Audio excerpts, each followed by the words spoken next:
Bharat Ratna doctor Bhimrao Ambedkar को कोटि कोटि नमन। ये कार्यक्रम डॉक्टर भीमराव अंबेडकर के जीवन पर आधारित है, जहां भारत की जनता के प्रति उनके योगदानों को पूरी सजगता से चित्रित और रेखांकित करने का प्रयास है। कार्यक्रम में दिखाई गई घटनाएं लब्ध प्रतिष्ठ पुस्तकों से ली गई हैं। इस कार्यक्रम के जरिए चैनल की ओर से एक विश्वसनीय, सजग और सकारात्मक प्रयास है कि डॉक्टर बाबा साहेब भीमराव अंबेडकर के जीवन की संघर्ष यात्रा एवं गौरव गाथा पूरे आदर के साथ घर घर पहुंचे और उनके योगदानों से सभी संपूर्णता में परिचित और आह्लादित हों।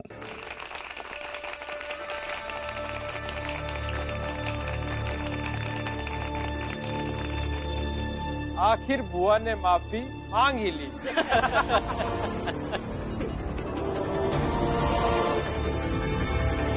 सपना भाई, कर दो माफ। अरे हाँ, कर दो माफ। खा लो खाना। शांत हो जाइए बुआ।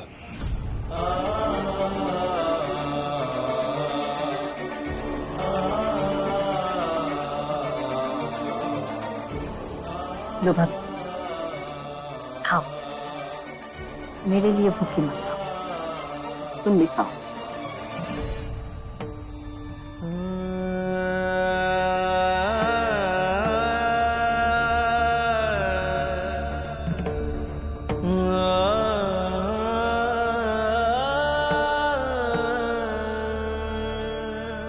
भीम, क्या हुआ आज कॉलेज?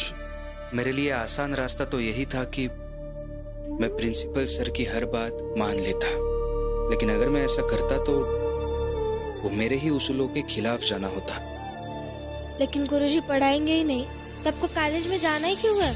आप एक बार केलस्कर गुरुजी से पूछ लीजिए ना कि वो आपको पढ़ा सकते हैं क्या, नहीं तो वो किसी गुरुजी के पास भेज देंगे आपको। नहीं रमा, कॉलेज तो मैं जाऊंगा ताकि मेरे गुरुजी देख सके। हर रोज पढ़ने की इच्छा लेकर मैं उनकी कक्षा में आता हूं, लेकिन मुझे ना पढ़ाकर वो गैर जिम्मेदारी के हथियार से हर रोज मेरी इच्छाओं का कत्ल करते हैं। और ऐसे ही एक दिन उन्हें उनके कातिल होने का एहसास हो ही जाएगा। ऐसे लोगों को कभी एहसास नहीं होगा। होगा रमा, जरूर होगा। देखो बेटा, जो लोग गलत करते हैं उन्हें आज नहीं तो कल एहसास हो ही जाता है। तुम्हारे शिक्षक को भी एहसास हो जाएगा। जा बेटा, पढ़ने जाना और रोज जाना। जिस दिन तुम्हारे शिक्षक तुम्हें पढ़ाने लगेंगे तब आकर मुझे बताना। उस दिन का मैं इंतजार करूंगा।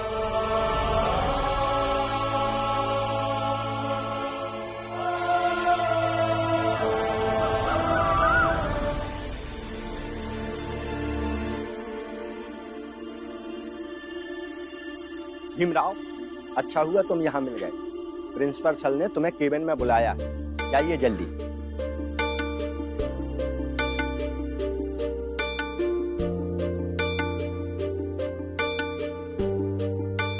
मैं आई कम इन सर? आओ भीमराव। आपने बुलाया? हाँ भीमराव, कल की घटना के बाद मैंने रात में बहुत सोचा और मुझे लगता है कि तुम्हारा कल का फैसला सही हो सकता है, लेकिन उचित नहीं। तो जाओ और दूसरे कॉलेज में पढ़ाई करो। एक बार पढ़ाई करके तुम वहां पहुंच गए जहां तुम पहुंचना चाहते हो, तो फिर बताना सबको अपनी जात, क्या फर्क पड़ता है।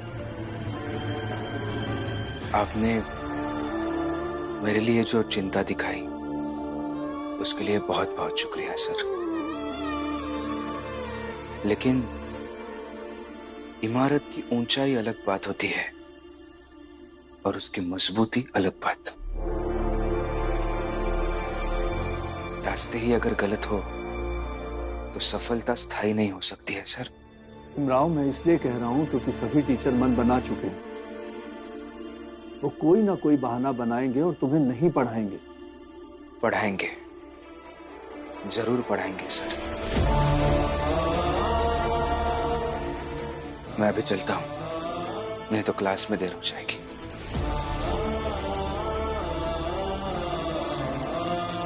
अंबेडकर गुरुजी ने कहा था सच बोलना चाहिए, इसलिए बोलूंगा। क्या हुआ भीमराव?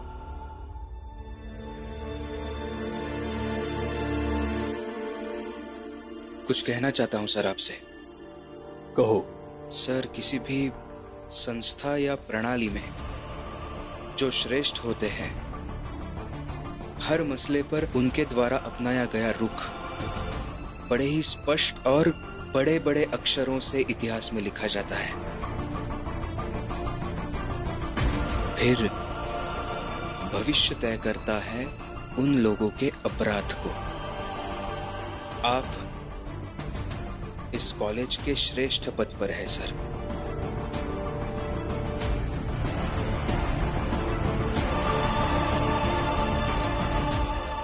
ये रमा और लक्ष्मी कब काम पर जाएगी, उन्हीं का इंतजार कर रही हूँ मैं। दीदी चलिए जल्दी। हाँ, पर पानी तो ले ले। हाँ, लाती हूँ।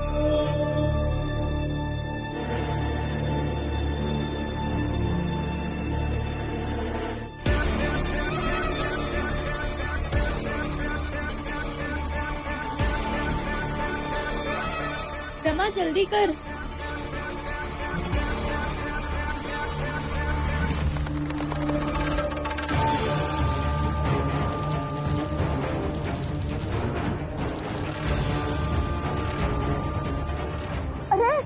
मेरी माला, मेरी माला। क्या हुआ? अरे मेरी माला टूट गई, पूरे दाने बिखर गए हैं। जरा चुन के दो ना।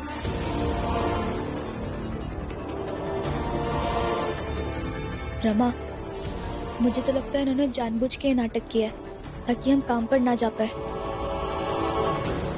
ठीक है, तुम दोनों दाने चुन नहीं सकती तो जाओ अपना काम करो। घर के बूढ़े परेशान हैं, बच्चों को कोई चिंता ही नहीं। मैं क्या करूं? नहीं, मैं आपके दाने चुन के ही जाऊंगी। दीदी पकड़िए।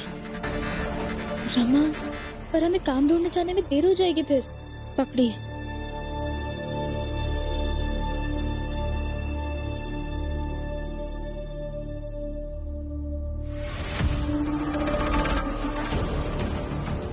अरे ये क्या कर रही हो?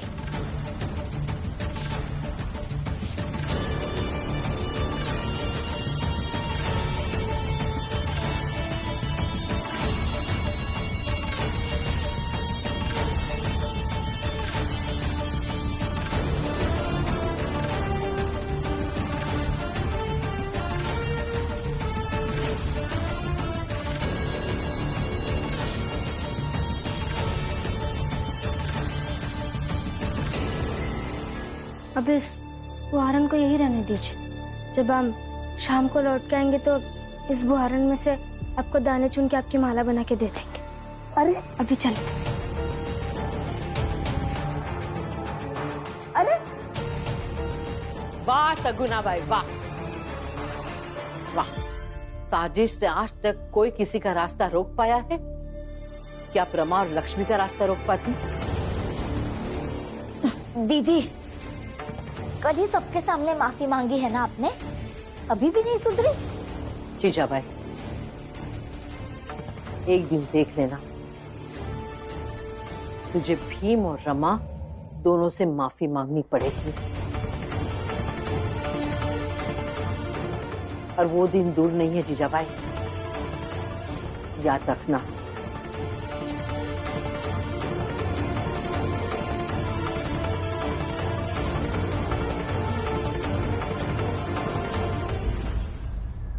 रमा, तू तो जानती है ना सगुना मामी हम सबके बारे में कितना बुरा सोचती है। फिर भी तुझे क्या जरूरत थी उनके मोती ढूंढने में अपना समय बर्बाद करने की? पता है दीदी, कल रात उन्होंने मुझसे कहा कि उनके कॉलेज के गुरुजी एक ना एक दिन जरूर बदलेंगे। तो मैं भी उनके रास्ते पर चलकर देखना चाहती हूँ कि उनके कॉलेज के गुरुजी बदल पाते हैं या नहीं। और ये भी देखना चाहती हूँ कि हमारी सगुना मामी भी बदल पाती है या नहीं। ठीक है, चल। ये किस्सा तो कुछ नहीं गुरुजी, एक नया किस्सा सुना था। सुनाओ। वो आम के पेड़ वाला किस्सा सुना तुम लोगों ने? नहीं नहीं नहीं। अरे गुरुजी उस आम के पेड़ में भूत रहता है। हाँ? और अगर कोई उसे इमली देगा तो उसे आम देता है। और एक बार प्रभाकर ने जो पान खाकर उस पेड़ पर थूका, मैं बता नहीं सकता गुरुजी।